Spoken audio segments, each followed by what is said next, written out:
Saya tuh udah nggak mau lagi makan. Walaupun itu makanannya mahal, satu mangkoknya bisa misalnya 100 juta. Makanan opo 100 juta. Kalau ketemu mau ngapain? Mau acak-acak.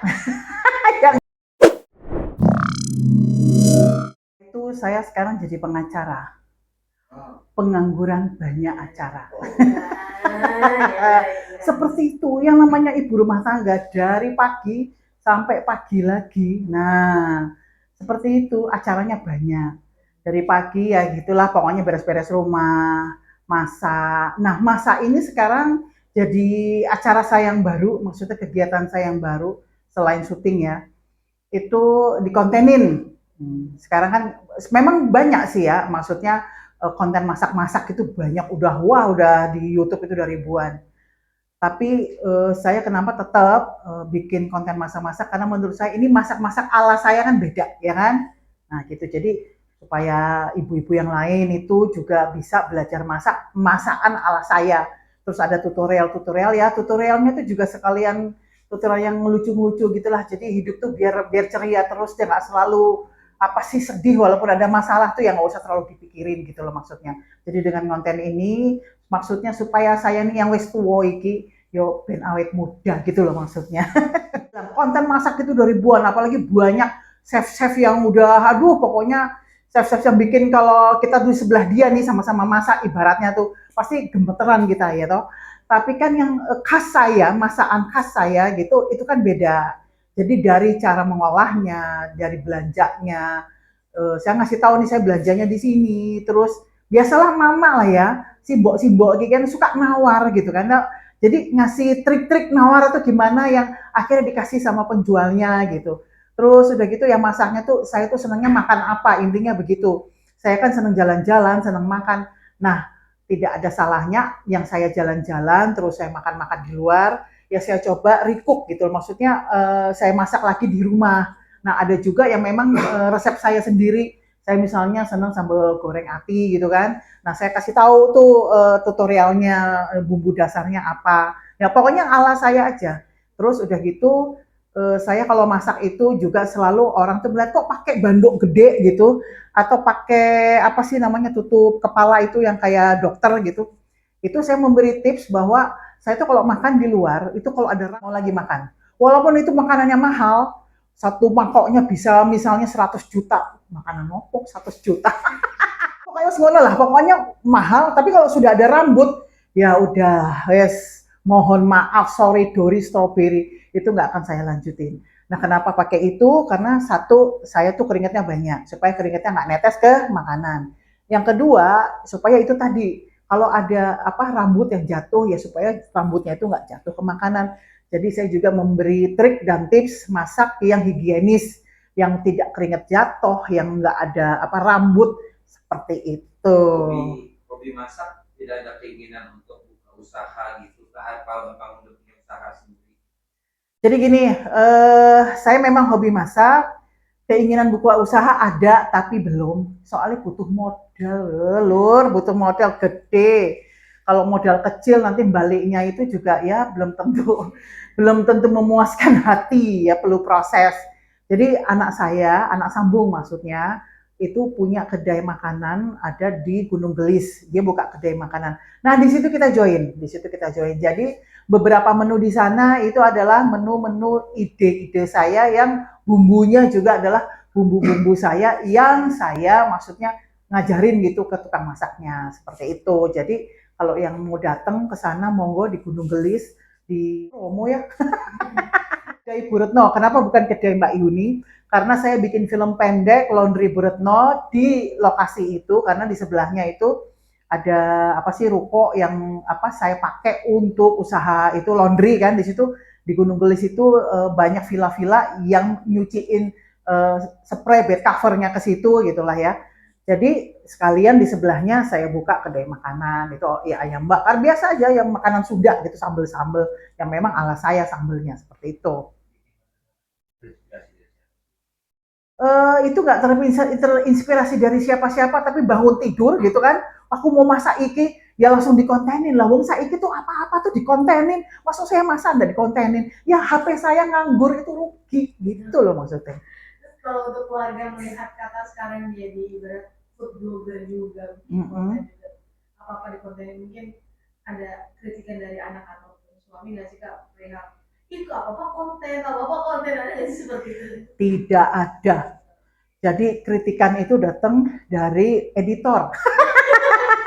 Kenapa? Ngomongnya terlalu cepat, ngomong. Jadi ketika katanya pas ngeditnya itu untuk apa sih namanya kata bahasa editornya lapisannya itu loh, untuk lapisan itu angel, wes angel. Jadi harus ngikutin apa kata editor. Jadi walaupun konten itu juga sorry lampu mati. Aman. Ya oke. Okay. Jadi gini, jadi walaupun saya ngonten ya, jadi itu nggak asal ngomong, nggak asal ngoceh, terus juga nggak asal sering. Itu saya harus ngikutin apa instruksi editor supaya apa? Supaya nanti antara saya nih sebagai apa sih influencernya, sebagai pelaku di kontennya itu bisa sinkron sama yang ngedit gitu. Karena ternyata saya jadi ini saya tuh belajar secara otodidak bagaimana ngedit untuk YouTube gitu ya, ternyata sulit loh gitu. Jadi saya memberi saran kepada konten-konten kreator yang punya editor sendiri, yo ojo ngeyel gitu loh, karpe dewe. Soalnya apa? Memang saya udah ngerasain ngedit itu susah.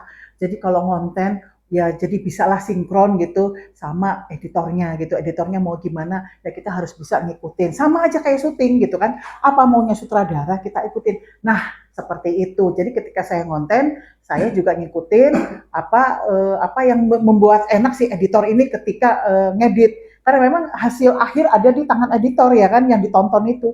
Kalau nanti hasil editannya tuh nggak nyambung, jahitannya tuh elek, yo elek semua seperti itu. Ini saran saya. Terus kalau kritikan soal masakan, apa-apa dikontenin, nggak ada. Malah mereka suka pengen tahu, malah gini, spill dong bumbunya apa, spill dong itu pakai apa, spill dong itu apa sih kemirinya seberapa, apa mericanya seberapa, malah gitu.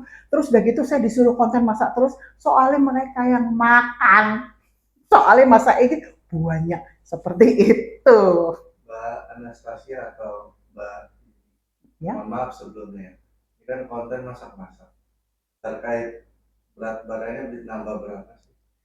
Jadi saya sebelum konten masak-masak berat badannya memang sudah berat. Nah, berat badannya sudah berat. Satu, karena awalnya itu syuting ya di tukang ojek pengkolan, memang peran yang diinginkan oleh produsernya adalah ibu-ibu berbadan besar yang menindas tetangga dan menindas suami seperti itu. Jadi kalau badannya tuh kurang besar, jadi kalau dilihat nih sutradaranya, oh kurang menindas, jadi naikin agak sedikit gitu, 3 kilo. Jadi selama saya syuting tukang ojek pengkolan 8 tahun, saya tuh sudah nggak tahu lagi tuh naiknya sampai berapa kilo. Ya memang karena itu untuk apa sih, untuk karakter penindasan memang harus seperti itu. Jadi saya lihat ya, saya tonton hasilnya, iya juga ya. Kalau saya itu badannya itu kurus, sama aja itu kayak apa sitkom TV sebelah yang menindas tapi badannya kurus. Nggak ada satu-satunya itu cuma Wahyuni yang udah gede menindas lah itu ceritanya. Nah udah gitu eh, saya juga memberi motivasi terhadap ibu-ibu atau perempuan-perempuan big size untuk mencintai dirinya sendiri. Bahwa untuk ukuran badan kita itu yang besar itu bukan berarti halangan untuk tampil cantik, untuk berprestasi. Saya aja benar segini aja, saya diminta syuting loh, ditonton wong sa Indonesia loh. Nah itu, jadi jangan patah semangat, jadi jangan merasa insecure, insecure. Nah itu insecure. Nah insecure dengan dengan badan kita yang besar. Justru badan kita yang besar itu memang berlebih, jadikan itu sebuah kelebihan karunia Allah. Memang kalau memang pengen sehat, ya walaupun badannya itu besar, tetap hidup sehat, makannya nggak usah banyak-banyak, tetap makan, minum vitamin, tidur cukup, yang nggak usah minum-minum apa jajan-jajan yang aneh-aneh, yang bikin perut itu jadi sakit, seperti itu. Terakhir, apakah ini menjadi pensiun nih dalam dunia sinetron? Kalau untuk syuting dunia sinetron, selama masih ada tawaran saya terus, karena tukang ojek pengkolan ini memang sedang break kan, tapi saya masih tetap terima tawaran syuting. Karena syuting itu udah apa ya, udah mendarah daging, Ceh. Jadi ya mana bisa saya tinggalin. Ya saya sih pengennya sampai saya tua itu kalau bisa ya syuting terus gitu loh. Jadi ya syuting itu udah ya bukan apa ya? sudah lebih dari pekerjaan gitu loh maksudnya. Sudah lebih dari pendaringan. Itu sudah mendarah daging yang memang udah menjadi kehidupan saya sehari-hari. Jadi yang lain-lain konten itu malah itu saya jadi pinter konten gitu kan. Saya pinter ngedit itu berawal karena dari syuting. Saya belajar secara otodidak dari teman-teman kameramen, saya belajar otodidak dari teman-teman sound gitu. Jadi eh, ada hikmahnya. Syuting itu banyak sekali yang bisa saya ambil pelajarannya gitu loh. Untuk saya bikin film pendek, untuk saya bikin, ya untuk YouTube saya sendiri ya, untuk saya ngonten itu saya banyak belajar dari saya selama ini syuting seperti itu. Tapi ada sebagai artis itu ada ngefans juga nggak sih Mbak Yuni sama artis-artis? Oh ya iya dong, udah pasti ada saya ngefans tapi bukan cowok. Tapi ya apa sih artis cewek seperti itu. Saya tuh ngefans banget sama Mama Meriam Bellina. Wah dia itu mau acting apa aja ya jadi mau acting apa galak, mau acting sedih, mau acting apa itu jadi. Saya tuh dari dulu itu ngefans banget sama Mama Meriam Bellina. Sampai hari ini belum ketemu ya, belum ketemu. Jadi ya mudah-mudahan dengan diwawancara ini gitu kan itu nyampe kemana-mana. Biasa kalau kayak begini langsung jadi kemana-mana gitu ya. Saya bisa Meriam Bellina itu aduh alhamdulillah luar biasa, masya Allah deh pokoknya kalau saya sampai ketemu itu aktingnya itu memang luar biasa itu Mama Meriam Bellina. Kamu mau ngomong apa? Kalau ketemu mau ngapain? Mau acak-acak? Ya enggak lah. Mau ngajak konten masak-masak? Kalau ketemu udah pasti saya tuh pengen banget. Saya tuh jadi gini, saya tuh punya mimpi, saya punya peralatan sendiri, saya bawa di mobil saya gitu di bagasi itu meja, kompor atau apapun. Memang saya ada rencana mau bikin cooking with titik-titik gitu. Ini sebetulnya ide ini nggak boleh diomongin ya, ide itu mahal. Nanti saya belum ngerjain malah udah dikerjain sama orang lain. Nah, dari peralatan-peralatan itu, saya nanti misalnya ke rumah Mama Meriam Bellina atau ke rumahnya Pak Anang, ya Ibu Asanti, masak nasi goreng, tapi pakai peralatan saya gitu, nggak pakai dapur mereka seperti itu. Jadi kayak apa sih masakan nasi goreng yang mereka racik sendiri, yang mereka masak sendiri. Saya tuh punya mimpi seperti itu, mudah-mudahan terlaksana. Apalagi dengan Mama Meriam Bellina. Masya Allah, kalau sampai itu terjadi, udah nggak tahu deh. Kayaknya aku bakal apa ya? Bakal lari-lari kali keliling GBK, sanggup nggak? Ya mudah-mudahan sanggup. Ini kan Tonton Meriam hobi naik gunung. Apa mau ngajak trekking juga? Kalau trekking, ya terima kasih. Lebih baik saya nunggu Mama Meriam Bellina tuh turun dari gunung. Ayo terus kita ngopi-ngopi aja gitu. Kalau saya trekking, udah masa lalu. Terima kasih, terima gaji. Apa yang ingin disampaikan buat Tonton Meriam? Untuk saya manggilnya Mama Mer, kayak banyak manggil Mami Mer gitu ya, anak-anak yang sudah sering syuting sama Mbak Mer ya. Mungkin saya lebih cocoknya manggilnya Mbak Mer. Yang ingin saya sampaikan itu memang luar biasa sekali ya Mbak Mer ini tetap dipertahankan itu kualitas aktingnya dan pokoknya hidupnya semoga selalu bahagia, penuh berkah kasih karunia Allah untuk Mbak Mer gitu ya bahagia terus dengan dua anak cowoknya yang luar biasa ganteng-ganteng itu ya sehat-sehat selalu Mbak Mer semoga kita bisa ketemu dan bisa masak-masak bareng ya nggak usah masak-masak yang susah nasi goreng aja ya seperti itu mudah-mudahan bisa terwujud gitu.